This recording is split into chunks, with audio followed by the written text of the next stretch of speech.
한국인이 잘 걸리는 위암 이야기하겠습니다. 교수님 무대로 모시겠습니다. 이화여자대학교 의과대학 이대 서울병원 소화기내과의 심기남 교수님. 네, 작년 말 보건복지부에서 발표한 2022년 국가암 등록 통계에 보면은 우리나라 국민 20분 중에 한 분 정도가 위암 아닌 어쨌든 전체적인 암을 진단받은 경험이 있다고 합니다. 20명 중에 한 그래서- 명이면 5%가 네, 암입니다. 굉장히 많은 확률이신데요.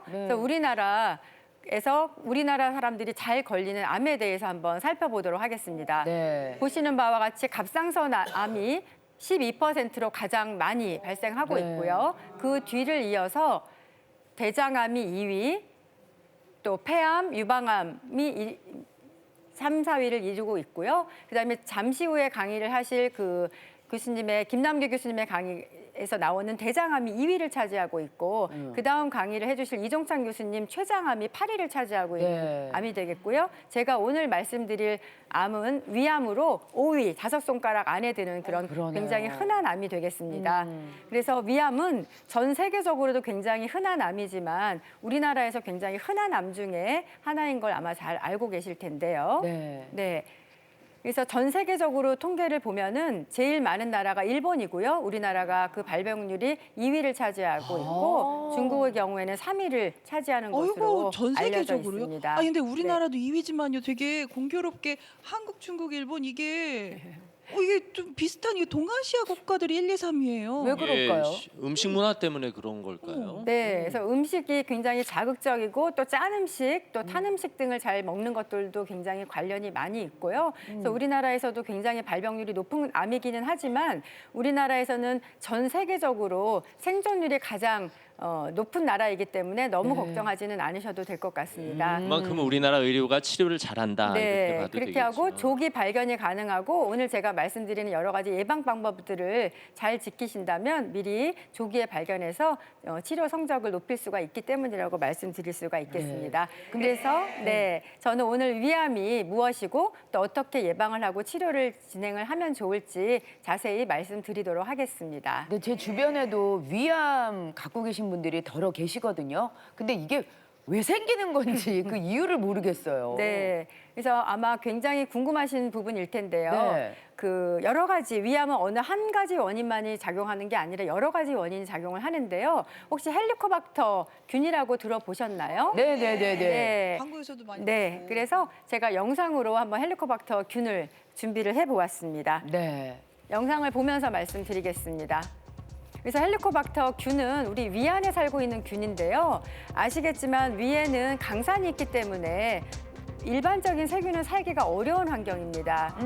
네, 그렇지만 이 헬리코박터 균은 요소 분해 효소라고 하는 특수 효소를 가지고 있어서 네. 그 강산으로부터 요소를 분해해서 암모니아를 주변에 만들어버리기 때문에 네. 중성 환경을 만들어서 위 안에 잘 살 수가 있게 되는 것입니다. 어머, 보호막을 만들어 버리네요. 네. 오. 그래서 이 헬리코박터 균이 위 점막에 침범을 하면서 여러 가지 독성 물질을 분비를 하게 되는데요. 그 물질에 의해서 염증 반응들이 진행이 되고 그런 염증 세포들에 의해서 여러 가지 면역 세포들이 또 이 위 점막으로 모이게 되면서 네. 위염을 일으키고 나아가서 위암까지 발생하게 되는 그런 기전이 되겠습니다. 그래서 헬리코박터에서 위염, 위암에 이르게 되는 이야. 기전이 되겠습니다. 우리 위 점막에서 기생하고 있다 이렇게 봐야 되나요? 그렇죠. 우리 위에 같이 살고 있는 그런 균이 되겠습니다. 근데 이게 저는 위암이 식습관 때문에 제일 문제라고 생각했는데 이 헬리코박터 균이 더 큰 원인이라는 거예요. 네, 헬리코박터 균이 일단은 제일 중요한 그런 원인이 되겠고요.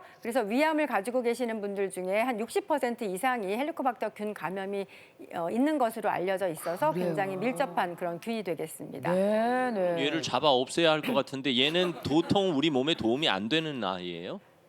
도움은 안 되는 거가 맞습니다. 나쁜 네. 균이네요. 그냥. 네. 어떻게든 근데 잡아 없애야겠네요. 그래. 네, 굉장히 우리나라에 아마 감염이 많아서 그건 또 제가 다시 말씀을 드리도록 하겠습니다. 네네. 네. 그리고 두 번째 원인은 바로 음주, 흡연이 되겠습니다. 에이. 그래서 음주, 흡연이 뭐 몸에 안 좋은 것들은 다 알고 계실 텐데요. 특히 담배에는 아시겠지만 발암물질들이 많이 들어있기 때문에 네. 이 발암물질들에 의해서 위에 염증을 일으키고 또 세포를 돌연변이로 변하게 되면서 암을 나타내는 것으로 발생시키는 것으로 잘 알려져 있습니다. 네, 그리고 술, 음주의 경우에도 역시 위벽을 자극해서 염증을 일으키게 되고 만성염증에서 결국 위암을 잘 발생시키는 것으로 알려져 있습니다. 네. 네. 그리고 세 번째는 식습관이 되겠습니다. 그래서 식습관은 그중에 특히 우리나라 분들은 아까도 말씀드린 대로 굉장히 짠 음식이라든지 또 탄 음식 또 가공식품 중에 들어있는 그런 색소들이라든지 이런 보관 화학 물질들에 의해서 그런 것들이 위에 염증을 일으키고 암세포로, 그러니까 세포를 변형시켜서 암을 잘 발생시키는 것으로 되어 있기 때문에 이런 것들이 또 특히 중요한 원인 중에 하나라고 생각을 할 수가 있고요. 네. 그리고 특히 이제 입맛 없다고 연세 드신 분들이 주로 국에 이제 밥을 말아서 거기에 이제 뭐 젓갈 같은 거를 올려서 드시는 아마 오늘 드시고 오신 분이 계실지도 모르겠는데요. 젓갈이 아니라 소금 팍. 네, 그래서 이렇게 굉장히 짠 음식들이 그 안에 나트륨 성분이 많이 들어있기 때문에 그런 나트륨 성분들이 이제 위 점막에 또 역시 염증을 일으키게 되고 결국은 위암을 잘 일으키는 것으로 알려져 있습니다. 아니 그러면은 제가 그렇게 좀 자주 먹거든요. 지금 아마 방송 보시면서 내 밥상을 봤나? 막 이러시는 분들 계실 거예요. 네. 왜 입맛 없을 때 우리가 그냥 국에 말아가지고 후루룩 먹으면서 젓갈 딱 하면 입맛이 짠맛이 딱 나니까는 그냥 이거 그냥 소화도 잘 되고 좋은 것 같다는데 이게 안 좋은 습관이었던 거예요. 네, 그래서 그 또 특히 아시겠지만 젓갈에 굉장히 나트륨 성분이 많이 있기 때문에 네. 이렇게 이제 여러 가지 나트륨 성분에 의해서 더 위 점막을 자극하고 또 거기에 헬리코박터 균을 또 잘 감염시킬 수 있게 되기 때문에 이러한 식습관은 위암을 직접적으로 또 연결이 되어 있는 그런 좋지 않은 식습관이라고 말씀드릴 수가 있겠습니다. 냉장고에 늘 존재하는 이른바 밑반찬들이 네. 대부분 그런 경우가 되겠네요. 그런 것들이 대부분 짠 음식이 되기 때문에 네. 오늘 요 내용을 들으시고 이런 식습관을 좀 바꿔보시는 것도 도움이 될 것 같습니다. 알겠습니다. 자, 위암의 원인으로 헬리코박터균, 흡연, 음주, 그리고 식습관까지. 네. 그리고 네 번째 말씀드리겠습니다. 네 번째는 유전적인 요인이라고 제가 말씀을 드리고 싶은데요. 이렇게 유전적인 요인을 말씀드리는 이유는 그 위암의 가족력이 있는 경우에는 한 5 내지 그러니까 위암 환자 중에 위암 그 가족력이 있는 경우가 한 5 내지 10% 정도 되어 있는 걸로 되어 있고 이렇게 가족력이 있는 경우에는 위암 발생률이 2~3배 정도 증가하는 것으로 되어 있습니다. 네. 그래서 이렇게 다양한 원인에 의해서 지금 4가지만 크게 말씀드리긴 했지만 다양한 원인에 의해서 또 위의 염증, 또 나아가선 위암을 일으킬 수 있는 중요한 위험 요소라고 말씀드릴 수가 있겠습니다. 네. 자, 그러면은 위암, 염증에서 암 어떻게까지 이렇게 네, 단계가 발전되는 궁금하시죠? 네. 그래서 이렇게 다양한 원인에 의해서 염증을 거쳐서 위암으로 이어지게 되는데요. 제가 오늘 사진을 몇 장 준비해봤습니다. 그래서 맨 왼쪽에 있는 사진을 보면은 보시다시피 굉장히 깨끗하고 말끔하게 되어 있는 정상적인 위 점막을 네. 보실 수가 있고요. 그 다음 오른쪽에 있는 점막은 좀 더 자세히 보시면 굉장히 위벽이 얇아 보이고, 예. 핏줄이 되게 많이 보여요. 예, 핏줄이 다 골반이. 드러나 예. 보이는 이런 상태를 위축성 위염이라고 말씀을 드릴 수가 있고요. 여기서 더 진행을 하게 되면 장상피 화생 또 역시 많이 들어보셨을 텐데 오, 울퉁불퉁. 이렇게 위 점막이 울퉁불퉁하게 변하게 되는 네네. 장상피 화생까지 이어지면서 이 순서대로 위암이 더 많이 발생할 수 있는 그런 점막 상태가 되겠습니다. 어유. 원래 위의 상태는 약간 주름이 있는 거군요. 네, 점막이 주름이 있고 통통하게 되어 있으면서 내시경으로 보았을 때 굉장히 반짝반짝하게 빛나는 그런 상태가 정상적인 상태가 되겠습니다. 그러면 요 위축성 위염하고 장상피 화생이 위암의 전 단계라는 거예요. 네, 그래서 이렇게 위축성 위염은 사실은 연세가 드시면 어쩔 수 없이 어느 정도 생길 수가 있는데요. 네. 심한 상태의 그런 위축성 위염의 경우에는 위암 발생률이 한 3배 정도 우와. 높아지는 것으로 알려져 있고 거기서 더 진행을 하게 되면 또 헬리코박터 균이 감염이 같이 동반이 되는 경우는 6배까지 위암 발생률이 높다고 보고된 바가 있습니다. 그래서 여기서 더 진행을 하게 되면 말씀드린 대로 장상피 화생이 발생을 하게 되는데요. 이렇게 굉장히 울퉁불퉁하게 보이는 거 네. 여기 위쪽에 보면은 보이실 겁니다.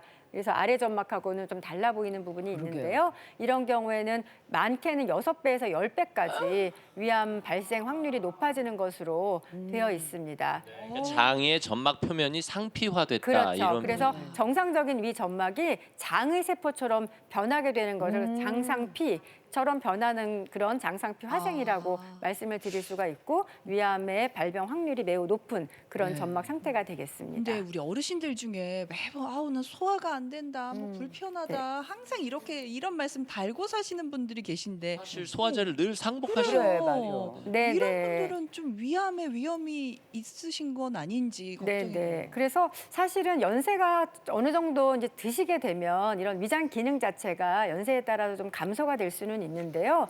또 그리고 또 연세가 드신 분이 아니라 하더라도 속쓰림이라든지 소화불량 또 뭐 더부룩하다는 증상은 굉장히 흔한 증상 중에 하나일 텐데요. 뭐 일시적으로 가볍게 그런 거는 상관이 없지만 이런 증상들이 계속 지속되는 경우에는 뭐 위염이라든지 심지어는 또 다른 더 심한 질병이 있을 수도 있기 때문에 바로 전문적으로 한번 상담을 하시고 내시경 검사를 해보는 것을 추천드리고 싶습니다. 네. 그러지 않았으면 좋겠습니다만 혹시라도 위암 진단을 받았다.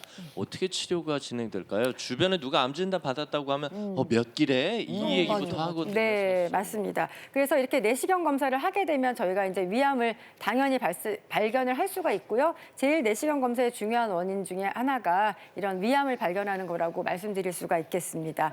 그래서 위암은 저희가 치료 방법이 그 기수에 따라 아마 많이 들어보셨을 거예요. 그래서 위벽이 지금 보시는 바와 같이 층이 여러 층으로 되어 있어서 네. 점막층, 점막 하층, 근육층, 장막층 이렇게 크게 보면은 뭐 4개, 또 자세히 보면 한 5개 정도로 저희가 층을 나누게 되는데요. 네. 위벽에 어디까지 침범이 되어 있는지, 또 주변에 있는 림프절로는 전이가 얼마나 되어 있는지, 또 위 밖에 있는 다른 장기로는 얼마큼 전이가 되어 있는지 등에 따라서 1기부터 2기, 3기, 4기까지 저희가 나누어 볼 수가 있겠습니다. 그래서 각 기수별로 제가 치료 방법을 좀 말씀을 드리겠습니다. 네. 그래서 1기의 경우에는 위암이 위 점막과 점막 하층 비교적 표면에 발견이 되는 경우를 저희가 1기 위암이라고 말씀을 드릴 수가 있는데요. 이런 경우에 암이 점박층에만 제일 위층에만 발견이 되어 있는 경우는 아주 초기 위암이라고 말씀을 드릴 수가 있고 이런 경우에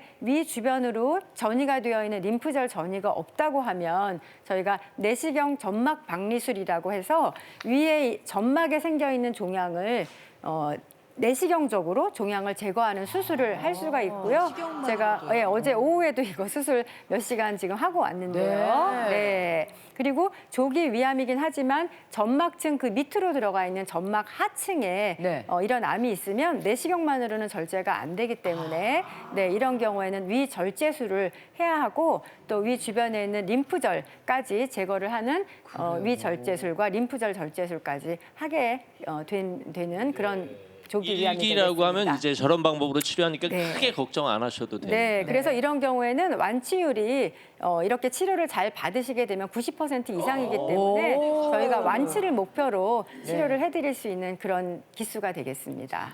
이기는요? 네, 그래서 2기는 그 지금 말씀드린 1기에서 조금 더 진행이 돼서요. 점막층을 이미 뚫고 점막 하층까지 뚫고 근육층 이상까지 침범하고 있는 경우를 저희가 2기라고 할 수 있고 이런 경우에는 림프절을 다 제거를 하고 나면 일부 림프절에 암세포가 가 있는 경우를 저희가 2기라고 말씀드릴 수가 있겠습니다. 네. 그래서 이런 경우에는 당연히 표준 치료는 위 절제술을 하고 그 주변에 있는 림프절까지 절제를 하는 것을 원칙으로 하고 있고요. 그리고 또 림프절에 이렇게 같이 암세포가 퍼져 있는 경우에는 재발을 할 수도 있기 때문에 필요에 따라서는 항암 치료까지 같이 필요한 단계가 되겠고요. 이렇게 2기에 저희가 이제 최종적으로 발견을 하게 되면 치료 후에 생존율은 저희가 5년 생존율을 주로 평균으로 말씀을 드리는데 60 내지 80% 정도 상당히 완치율이 높은 단계의 그런 위암 단계라고 말씀드릴 수가 있겠습니다. 네. 다음. 네, 그리고 다음 3기는 이렇게 근육층을 다 뚫고 그 맨 위에 바깥을 차지하고 있는 장막까지 침범한 경우를 저희가 3기 위암이라고 말씀을 드리고 네. 있고 이미 주변에 있는 림프절에 많이 전이가 되어 있는 상태가 되겠는데요. 이런 경우에는 위를 절제하는 위절제술과 그 주변에 있는 림프절 절제를 하고 이런 경우에는 당연히 필수적으로 항암 치료를 같이 동반을 해서 치료를 하도록 되어 있습니다. 네. 그리고 이런 경우에는 이제 5년 생존율의 경우에는 한 30 내지 60% 정도 차지하는 그런 암이 되겠습니다. 네, 그다음에 이제 좀 많이 아쉽지만 4기에 이제 발견되시는 경우가 있는데요. 이런 4기의 경우에는 위 벽을 이미 다 뚫고 위 주변에 있는 간이라든지 뭐 폐, 심지어는 또 위를 싸고 있는 장막 복막까지도 전이가 된 경우를 저희가 4기 위암 이렇게 말씀을 드릴 수가 있습니다. 네. 그래서 이런 경우에는 수술만 하는 거는 사실 크게 의미가 없어서 암의 진행을 좀 늦추는 것을 목표로 해서 저희가 항암 치료라든지 면역 치료 같은 특수 치료를 해서 그런 암의 진행을 좀 늦추는 치료를 저희가 하고 있습니다. 네. 사기라고 해서 치료가 절대 안 되는 건 아니니까요. 네, 그래서 네. 치료를 그렇게 하시고요. 그리고 치료하는 중간에 위가 이제 막히거나 덩어리 때문에 하는 경우에는 음식을 전혀 먹을 수가 없기 때문에 위 우회술이라고 해서 경로를 음식이 넘어갈 수 있도록 만들어주거나 또는 내시경 안으로 스텐트라는 것을 넣어서 그런 좁아진 부위를 넓혀주는 치료를 같이 병행할 수도 있겠습니다. 네. 그래서 이런 단계에서는 이제 5년 생존율이 5 내지 10% 정도로 되어 있어서 이런 너무 안타깝지만 이제 생명 연장을 목표로 두는 치료 단계라고 말씀드릴 수가 있겠습니다. 네. 내가 네. 10%일 것이다라는 마음가짐으로 그렇죠. 네, 치료를 그래서 열심히. 이런 단계가 되지 않도록 오늘 강의를 열심히 들어주시면 될 것 사실 같습니다. 조기 발견만 하면 그럼요. 된다니. 네. 네. 조기에 이렇게 증상을 빨리 발견해야겠어요. 진짜. 네. 네, 좀 더 조심하셔야 하는 분들이 있나요? 그래서 사실은 이제 무슨 증상이 있거나 사인이 있으면 굉장히 좋은데요. 사실은 증상이 거의 대부분은 위암이 발견되고 오시는 경우라도 없는 경우가 많고 경우에 따라서는 이제 뭐 위장 증상이 좀 더 심해지거나 뭐 피가 난다든지 뭐가 만져진다든지 하는 경우에는 이제 빨리 오셔서 내시경 검사를 좀 받으시는 게 필요하겠습니다. 근데 선생님, 네. 위 내시경 말고는 다른 검사로 알아낼 수 있는 방법은 없을까요? 그런 경우에는 사실은 위내시경이 제일 좋은 방법이고 핵심이 되는 방법인데 네. 이제 경우에 따라서 연세가 아주 고령이시라든지 네, 네, 네. 뭐 폐나 심장이 너무 안 좋아서 내시경 검사하는 게 위험하다고 판단이 되는 분들도 계시거든요. 그런 경우에는 보조적이기는 하지만 그 조영술, 위장 조영술이라고 해서 엑스레이를 이용해서 보조적으로 위를 검사를 할 수는 있고 필요에 따라서 나중에 추가적인 내시경 검사를 할 수는 있겠습니다. 네. 사실 주변에 보면 내시경 검사 받고 뭐 미란성 위염이다, 위축성 위염이다, 위염 진단 받는 분들은 예, 많아요. 저도 있어요. 예, 그게 종종 있는데 이 건강 검진을 꼭 필수적으로 해야겠어요. 네, 그중에 위내시경 검사는 좀 번거로우시더라도 꼭 가장 핵심적으로 건강검진을 하실 때 하시는 것을 권유드리고 싶습니다. 내가 위염 진단 받았다. 어떻게 예방하면 좋을까요? 네, 그래서 어떻게 예방하는지 지금 말씀을 좀 드리는데요. 네. 지금 이제 원인을 반대로 한다 생각하시면 제일 좋을 것 같습니다. 그래서 건강한 식습관. 그래서 아까 말씀드린 대로 짠 음식이라든지 탄 음식을 드시고 하는 것들은 위암의 굉장히 중요한 원인이 되고 또 가공식품을 많이 드시는 것도 위암 발병을 높이기 때문에 이런 것이 아닌 신선한 과일이나 야채 이런 것들을 드시게 되면 그 안에 항산화 성분이 많이 들어있어서 도움이 되실 거라고 생각이 되고요. 그다음에 말씀드린 이제 음주, 흡연이 굉장히 또 중요한 원인이 되기 때문에 금연하시고 절주하시는 것을 권유드리고 싶습니다. 그리고 적정한 또 체중을 유지하시는 거는 뭐 모든 만병의 근원이기 때문에 건강을 유지하기 위해서 필요하신 단계라고 생각이 되고요. 또 가장 중요한 것은 정기적으로 왜냐하면 증상이 거의 없기 때문에 정기적으로 내시경 검사를 하시고 또 이제 뭐 위암 가족력이 있다든지 이전에 위축성 위염이나 장상피화생 등이 있는 경우에는 헬리코박터 균도 검사를 해서 치료를 하시는 것이 좋을 것 같습니다. 그러고 보면 예방법은 거의 다 비슷해요. 네. 그래요. 그러니까요. 예. 질문이 와 있는데요.